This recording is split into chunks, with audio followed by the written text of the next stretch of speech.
नमस्कार, स्वागत है आप सभी का मेरे चैनल हिंदी ज्ञान सरिता में। कल मैं आप सबको शब्दालंकार के भेद के बारे में बता रही थी।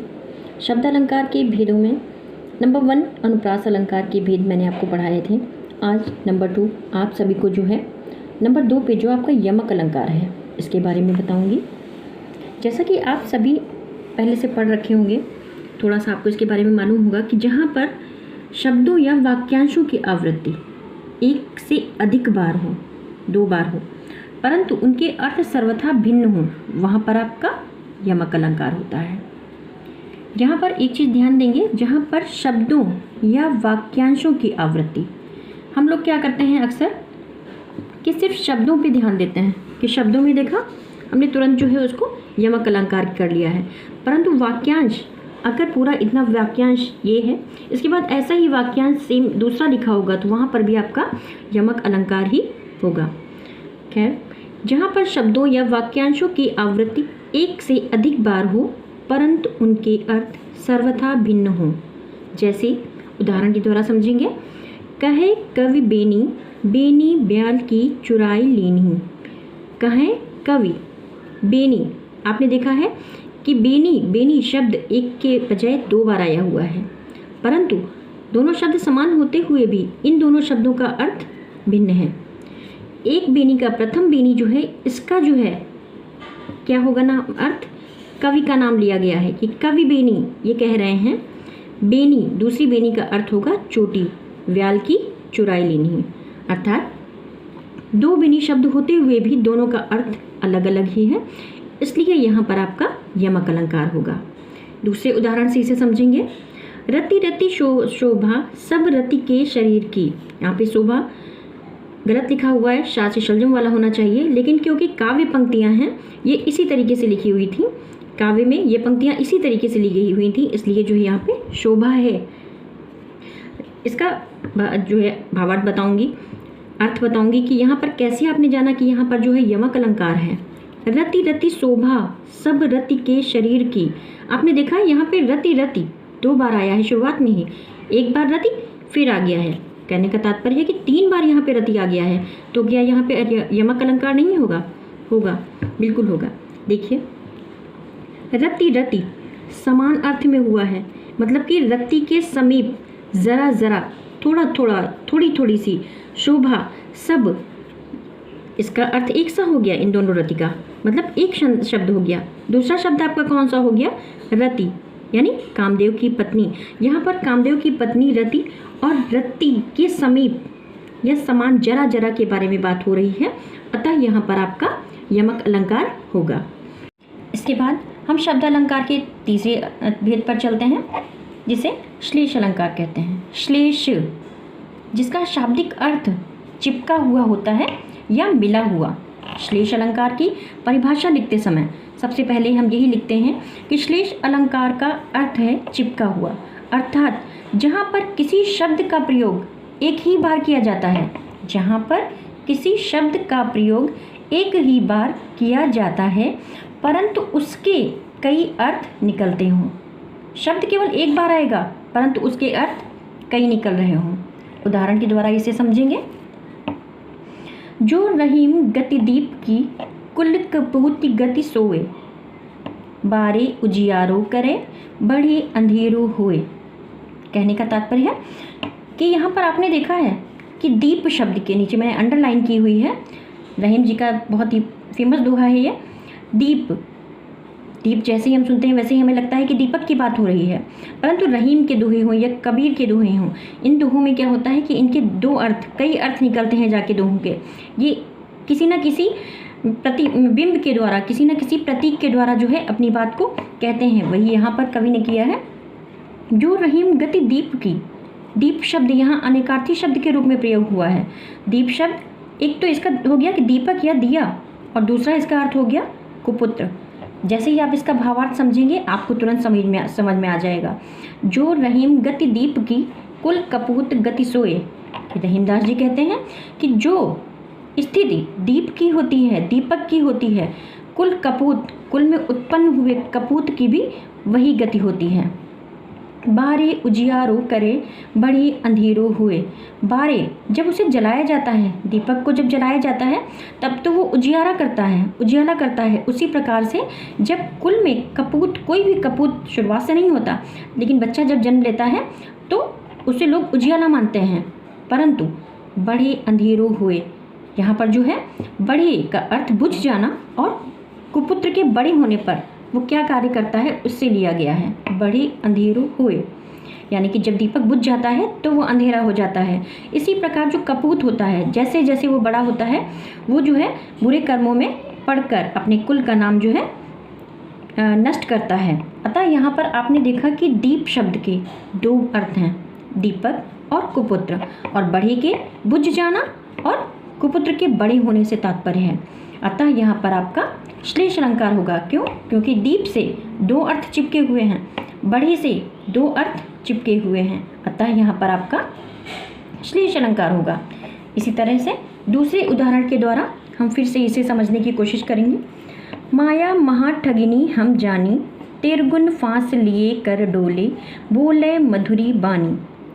अर्थात यहाँ पर आपने देखा पहली लाइन माया महा ठगिनी हम जानी, छोड़ दीजिए इसे। दूसरी लाइन पे आइए, तिरगुन, तिरगुन का जैसे ही आपने संधि विच्छेद किया क्या हुआ, त्रि प्लस गुण, फांस लिए कर डोले, बोले मधुरी बानी। तिरगुन का यहाँ पे दो अर्थ हैं, कौन कौन से? तीन गुण। कौन कौन से गुण होते हैं? सत्व, रजस और तमस गुण। दूसरे अर्थों में तीन धागों वाली रस्सी, तिरगुन को यहाँ पर तीन धागों वाली रस्सी कहा गया है कि माया महाठगिनी, ये धन वैभव जो है ये महाठग के हिसाब तरह होता है। कैसे? हमें तीनों जो है गुण ये फांस गुण के को लेकर के हमें ये फांस लेती है, अपने में बांध लेती है, और उसी प्रकार से जो है कहा गया है यहाँ पे तिरगुन, तीन धागों वाली रस्सी के लिए, कि तीन धागों की रस्सी के समान जो है हमें जो है बंधन में ले लेती है और मधुर वाणी में फिर भी बोलती है। अतः यहाँ पर आपने देखा है कि तिरगुन शब्द के दो अर्थ हैं, एक शब्द एक है परंतु इसके साथ दो अर्थ लगे हुए हैं, अतः यहाँ पर आपका श्लेष अलंकार होगा। इसके बाद श्लेष अलंकार आप सबने अभी तक 9th 10th में पढ़ा होगा, शायद इसके आगे कंपटीशन की तैयारी की होगी उसमें भी पढ़ा होगा, परंतु जब जितने हाई लेवल पे आप कंपटीशन की तैयारी करेंगे उतना ही डीप पूछा जाता है क्वेश्चंस। श्लेष अलंकार के भेद के बारे में भी आपने पढ़ा होगा, लेकिन जो है मैं आज फिर से इसके बारे में आपको बताना चाहूँगी। श्लेष अलंकार के भी दो भेद होते हैं, नंबर 1 अभंग श्लेष, नंबर 2 सभंग श्लेष। सबसे पहले हम आपको अभंग श्लेष के बारे में बताते हैं कि अभंग श्लेष है क्या। श्लेष अलंकार, जैसे कि आपने कहा, अभी मैंने आपको बताया कि जो है एक ही शब्द के साथ कई अर्थ चिपके होते हैं। चिपके तो शब्द के अर्थ यहाँ पर भी होते हैं, परंतु आप इसे कैसे पहचानेंगे कि यह आपका जो है अभंग श्लेष अलंकार है।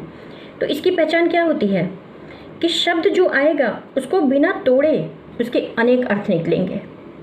जैसे उदाहरण के द्वारा भी आपको समझाती हूँ। दहिमन पानी राखिए, बिन पानी सब सून, पानी गए न उबरे, मोती मानुष चून।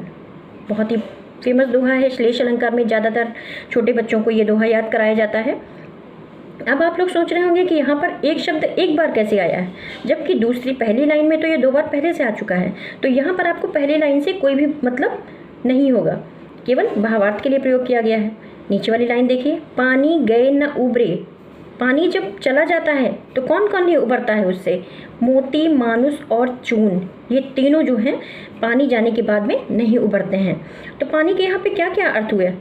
पानी का अर्थ हुआ चमक, पानी का अर्थ हुआ सम्मान या इज्जत, पानी का अर्थ हुआ जल। पानी शब्द एक है परंतु उसके अर्थ कितने निकले आपके? 3 निकले। अतः यहाँ पर आपका अभंग श्लेष अलंकार होगा।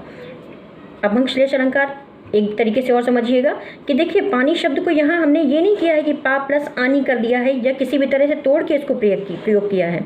इस शब्द को वैसे के वैसा ही प्रयोग किया गया है, बस इसके अर्थ निकाल लिए गए हैं। अतः इस दोहे में आपका अभंग श्लेष अलंकार होगा। इसके बाद जो श्लेष अलंकार का आपका दूसरा भेद है वो है आपका सभंग श्लेष अलंकार। अभंग श्लेष अलंकार में मैंने बताया था कि शब्दों को बिना तोड़े ही उसके अनेक अर्थ निकलते हैं, परंतु सभंग श्लेष अलंकार में आप पहले इसकी डेफिनेशन सुनेंगे, जहाँ पर शब्दों को तोड़ना आवश्यक हो जाता है। कहने का तात्पर्य है कि जब तक शब्द को तोड़कर उसका अर्थ नहीं निकालेंगे तब तक आपकी उन पंक्तियों का रहस्य आपको समझ में, अर्थ आपको समझ में नहीं आएगा। जैसे उदाहरण के द्वारा इसे समझते हैं। सखर सुकोमल मंजू दोष रहित दूषण सहित। इसके बाद मैंने अंडरलाइन की है सखर पे। सखर का एक अर्थ तो आपको पता होगा सीधे सीधे कि सखर मीन्स कठोर होता है, परंतु ये तुलसीदास जी की पंक्तियाँ हैं। तुलसीदास जी की पंक्तियाँ हैं ये, पंक्ति है ये। सखर मतलब कठोर, परंतु यहाँ पे किस रूप में उन्होंने कहा है? यहाँ पर जब खर और दूषण आते हैं तो उसके टाइम की ये बात कही गई है। तो यहाँ पर एक तो कठोर आपको मीनिंग पता है, दूसरे का कैसे हम तोड़ेंगे, जब तोड़ेंगे तभी इसका पूर्ण अर्थ जो है निकल कर आएगा। सखर में आपने देखा कि सा का अर्थ आप सबको पता होगा, सहित। खर आपका हो गया, सा प्लस खर अर्थात खर दूषण के साथ। खर दूषण आपने सुना होगा रामायण में, खर दूषण के साथ, सा का अर्थ सहित। आपने जैसे ही यहाँ पे शब्दों को तोड़ा तब जाकर के आपका ये आप समझ पाए कि ये श्लेष अलंकार है। नहीं तो सखर का मीनिंग सिर्फ आपको एक पता होगा, सखर मीन्स कठोर। जब तक इस सखर को तोड़ेंगे नहीं इस तरीके से करके खर दूषण के साथ, तब तक इस लाइन का अर्थ आप नहीं निकाल पाएंगे। अतः यहाँ पर आपका सभंग श्लेष अलंकार होगा। ओके, दूसरे दोहे के द्वारा फिर से समझते हैं। इन जो है अलंकारों के दो उदाहरण देकर इसलिए समझा रही हूँ क्योंकि बहुत इंपॉर्टेंट होते हैं आपके कंपटीशन के लिए, पर क्योंकि हम लोग बराबर इसको प्रयोग में नहीं लाते हैं, बराबर इसको नहीं पढ़ते हैं, इसलिए इनमें थोड़ा सा कन्फ्यूज़न होता है। इसलिए दूसरे उदाहरण के द्वारा आपको अभी फिर से समझाने की कोशिश करती हूँ। रो रो कर सिसक कर कहता मैं करुण कहानी, तुम सुमन नोचते सुनते करते जानी अनजानी। अर्थात सुमन फर्स्ट लाइन हमने छोड़ दी है क्योंकि इसमें जो है रो रो कर शब्द दिया है, लेकिन इसका कोई मीनिंग भी हमारे श्लेष अलंकार में नहीं आ रहा है। श्लेष अलंकार में वही एक शब्द चुना जाएगा जिसके कई अर्थ निकल कर आ रहे हों। अब देखिएगा यहाँ पर सुमन, सुमन का अर्थ एक तो आपको पता है सुमन क्या है, फूल का पर्यायवाची है, तुरंत आपने देखा। सुमन का एक अर्थ तो आपने फूल निकाल लिया। दूसरा नोचते सुनते करते जानी अनजानी, यहाँ पर एक स्त्री के बारे में भी बात की गई हुई है, आपने देखा है। एक तो फूल के बात में सुमन को नोचते, फूल को नोचते सुनते करते जानी अनजानी। नोचते हैं, सुनते हैं, जो मन होता है वो करते जाते हैं, किसके साथ? फूल के साथ। सुमन, अब इसका हम तोड़ लेते हैं। जैसे हमने बताया कि इन शब्दों को तोड़ करके ही आप पहचान पाएंगे कि ये सभंग अलंकार है। सु का मतलब, सा का मतलब जैसे मैंने आपको भी बताया था सहित, वैसे ही सु उपसर्ग अगर किसी के साथ लगा होता है तो उसका अर्थ हो जाता है सुंदर। सु प्लस मन, सुंदर मन। यहाँ पर स्त्री के सुंदर मन की और पुष्प की दोनों की बात हो रही है, अतः यहाँ पर आपका सभंग अलंकार होगा। इसके बाद हम जो है शब्दालंकार के नेक्स्ट भेद पे चौथा भेद जो है वक्रोक्ति अलंकार, इसके बारे में थोड़ा सा पढ़ेंगे। वक्रोक्ति अलंकार, जैसे ही आपने इसको देखा कि वक्रोक्ति अलंकार है, वैसे ही जो है आपने तुरंत मन में इनका जो है खंड कर लिया, विघटित कर लिया, इनको जो है तोड़ लिया। इसका क्या निकलेगा संधि विच्छेद? वक्र प्लस उक्ति, वक्र प्लस उक्ति। वक्र का मतलब आपको पता है टेढ़ी, उक्ति मतलब टेढ़ी उक्ति। जल्दी से समझ में नहीं आई आपको, टेढ़ी युक्ति। इसमें इसकी डिफिनीशन कैसे होगी या इसे पहचानेंगे कैसे हम? क्या टेढ़ी उक्ति टेढ़ा लिखने मात्र से? नो, कहने वाले का अर्थ कुछ होता है किंतु सुनने वाला उससे कुछ और ही या दूसरा अर्थ निकाल लेता है। जैसे रोको मत जाने दो, एक शब्द है, एक पूरा वाक्य है आपका ये, रोको मत जाने दो। इसमें जैसे मैंने बोला रोको के बाद थोड़ा सा रुकी और मत जाने दो, आपसे बोला पर आपको समझ में आया रोको मत जाने दो। अर्थात यहाँ पर कहा मैंने कुछ है, मैंने बोला है कि रोको, उसे मत जाने दो, परंतु आपकी समझ में क्या आया है कि उसे मत रोको, उसे जाने दो। ये आपका वक्रोक्ति अलंकार है। दूसरे उदाहरण के द्वारा फिर से समझेंगे। एक कहियो वर देत भव, भाव चाहिए चित्त, सुनिकह को भूले भवहीं, भाव चाहिए मित्त। आपने पढ़ा, एक व्यक्ति कहता है कि वर देत भव, भाव चाहिए चित्त, कि भव, भव यहाँ शिव के लिए प्रयोग किया गया है। देखिएगा, वर देत भव, शंकर जी भोलेनाथ जो है वर देते हैं, सिर्फ व्यक्ति के मन में, चित्त मतलब मन में भाव होना चाहिए। व्यक्ति ने ये कहा, परंतु दूसरे ने क्या समझा, वर देत भव, भाव चाहिए, भोले भवहि भाव चाहिए। दूसरा क्या कहता है, सुनि कह को भोले भवहि भाव चाहिए। भोले को भाव क्यों चाहिए, भोले तो स्वयं ही इतने भोले हैं कि उनके लिए भाव की कोई आवश्यकता ही नहीं है, क्योंकि सिर्फ वो अपना नाम जपने मात्र से ही वर दे देते हैं। कहने का तात्पर्य है कि यहाँ पर वक्ता जो है कुछ और बोल रहा है, परंतु सुनने वाला व्यक्ति जो है वो कुछ उसका अभिप्राय अन्य ही निकाल रहा है। अतः यहाँ पर आपका वक्रोक्ति अलंकार होगा।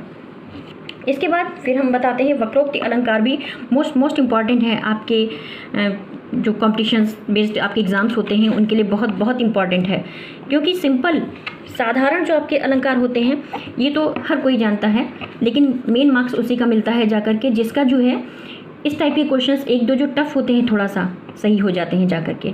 इसके बाद में हम थोड़ा सा आपको इसके वक्रोक्ति अलंकार के जो भेद हैं उनके बारे में भी बताना चाहेंगे। वक्रोक्ति अलंकार के दो भेद होते हैं, नंबर 1 श्लेष वक्रोक्ति, नंबर 2 काकु वक्रोक्ति। इन दोनों में से जो है काकु वक्रोक्ति आपकी मोस्ट इम्पॉर्टेंट है, बहुत आती है एग्जाम्स में। इसके बाद में नंबर 1 पे आपका आता है श्लेष वक्रोक्ति। इसकी पहले परिभाषा देखते हैं। यहाँ वक्ता के अभिप्राय से बिल्कुल भिन्न अभिप्राय श्रोता का होता है। जैसे आपको मैंने अभी पीछे वक्रोक्ति अलंकार समझाया है, सेम जो है आपकी कंडीशन यहाँ पे भी होती है कि वक्ता कुछ कहना चाहता है, कुछ कह रहा है, और श्रोता जो है उसकी बात का अर्थ कुछ और निकाल रहा है। जैसे एक कबूतर देख हाथ में पूछा, कहाँ अपर है, उसने कहा अपर कैसा, वह तो उड़ गया सपर है। यहाँ पर एक जो है पहला व्यक्ति जो है कबूतर हाथ में देख कर पूछता है कि कहाँ अपर है, अपर मतलब दूसरा कबूतर कहाँ है, तो जो दूसरा व्यक्ति है वो क्या जवाब देता है, उसने कहा अपर कैसा। उसने अपर का अर्थ दूसरा ना लगा करके क्या लगाया, बिना पंख वाला। अपर पर मीन्स पंख, अपर मीन्स बिना पंख वाला। कैसा, वह तो उड़ गया, वो कबूतर जो था वो तो उड़ गया, वो तो सपर था, वो तो पंख सहित कबूतर था, इसलिए वह उड़ गया। ठीक है, तो इस तरीके से यहाँ पर जो है पहले व्यक्ति ने कुछ और पूछा, परंतु आंसर जो है दूसरे व्यक्ति ने जो दिया या उससे जो समझ में आया वो उसके बिल्कुल विपरीत था, इसलिए यहाँ पर आपका श्लेष वक्रोक्ति अलंकार होगा। दूसरे उदाहरण के द्वारा समझते हैं, बहुत ही फेमस पंक्ति है ये, कौन द्वार पर राधे मैं हरि। राधा जी द्वार पर आए हुए व्यक्ति से पूछती हैं अंदर से ही कि द्वार पर कौन है, तो कृष्ण जी कहते हैं कि राधे मैं हरि। अब यहाँ पे देखिएगा, श्लेष के साथ कई अर्थ चिपके रहते हैं, कैसे समझेंगे, श्लेष के साथ कई अर्थ चिपके रहते हैं। हरि का मतलब एक तो होता है कृष्ण जी, दूसरा हरि का अर्थ होता है बंदर। ओके, तो यहाँ पर कृष्ण ने कहा कि मैं हरि, मैं कृष्ण हूँ, परंतु राधा ने क्या समझे, राधा ने क्या कहा कि द्वार पर कौन है, क्या द्वार पर बंदर है। अतः यहाँ पर जो है आपका कहने वाले और सुनने वाले के अभिप्राय में भिन्नता है, अतः यहाँ पर आपका श्लेष वक्रोक्ति ही होगा। इसके बाद में अब जो है लास्ट ये इसका जो है काकु वक्रोक्ति अलंकार के बारे में बताएंगे। काकु वक्रोक्ति श्लेष आपको समझ में आ गया है। काकु वक्रोक्ति में क्या होता है, कंठ ध्वनि की विशेषता से अन्य अर्थ कल्पित हो। जहाँ पर कंठ ध्वनि की विशेषता से अन्य अर्थ कल्पित हो जाता है वहाँ पर आपका काकु वक्रोक्ति अलंकार होता है। यहाँ अर्थ परिवर्तन मात्र कंठ ध्वनि के कारण ही होता है। कहने का तात्पर्य है कि अर्थ परिवर्तन कैसे, जैसे मैंने कोई बात कही और मेरे मुंह से जो ध्वनि निकली उसको मैंने बोला कुछ है, परंतु आपको समझ में कुछ अलग आता है। उदाहरण के द्वारा इसे समझेंगे। जैसे उसने कहा जाओ मत बैठो यहाँ, उसने कहा जाओ मत बैठो यहाँ, उसने बोला मत जाओ मत बैठो यहाँ, परंतु सुनने वाले श्रोता ने क्या सुना, मैंने सुना जाओ जाओ, जाओ के बाद में मैंने कॉमा रुक गई हूँ, मैं जो कॉमा लगा दिया है, उसके बाद मत बैठो। तो यहाँ पे बात दूसरी कही गई है कि जाओ मत यहाँ बैठ जाओ, परंतु सुनने वाले ने क्या किया कि तुम जाओ यहाँ मत बैठो। इसी को हम जो है काकु वक्रोक्ति अलंकार कहते हैं। ओके, अब आज आपका ये चैप्टर पूरा हो गया है, आपका शब्दालंकार का पूरा चैप्टर हो गया है। इसके बाद में नेक्स्ट डे मैं आपको जो है अर्थालंकार के भेद बताऊँगी। तब तक के लिए नमस्कार। और अगर आप लोगों को मेरा चैनल अच्छा लगा हो तो प्लीज़ सब्सक्राइब करिए, लाइक एंड शेयर करिए। धन्यवाद।